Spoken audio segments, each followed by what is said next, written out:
Halo semuanya, di sini saya akan sharing sedikit tentang bagaimana cara membuat laporan neraca yang sederhana. Tetapi pertama-tama saya akan memperkenalkan diri saya terlebih dahulu.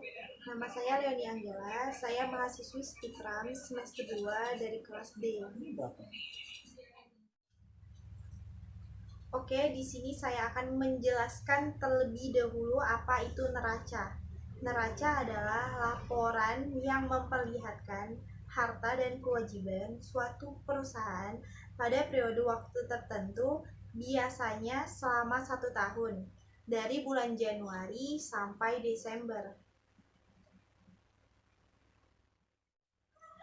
Biasanya di dalam neraca ada yang namanya aktiva atau harta atau aset, dalam kurung harta perusahaan.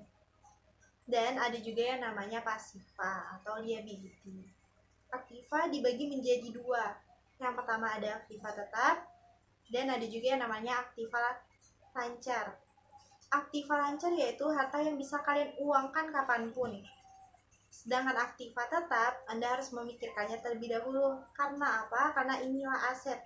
Jika Anda menjual aset tersebut, otomatis perusahaan Anda bisa berhenti. Kas di sini ada 18.500.000. Dapat dari mana? Dapat dari laporan arus kas. Piutang 0.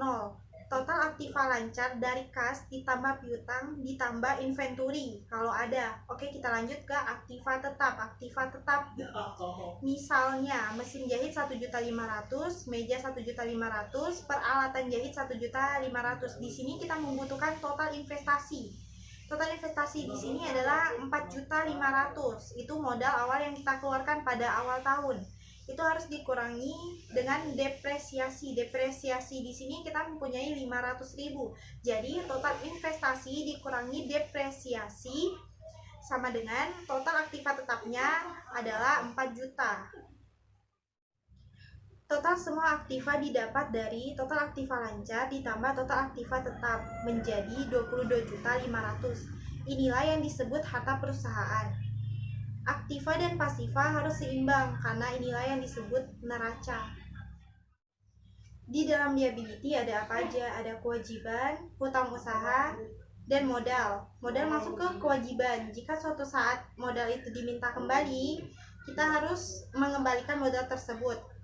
Modal di sini kita mempunyai modal 4 juta dan kita mempunyai laba yang ditahan. Laba yang ditahan itu untuk apa? Untuk ketika suatu saat kita ingin menjual baju di tahun berikutnya, tidak hanya 100 baju yang kita jual, tetapi tahun ke tahun kita memproduksi bajunya itu bertambah.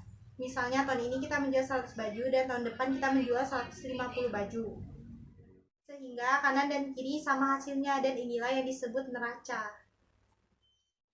Terima kasih yang sudah menonton video ini, semoga bermanfaat. Jangan lupa di like ya teman-teman. See you.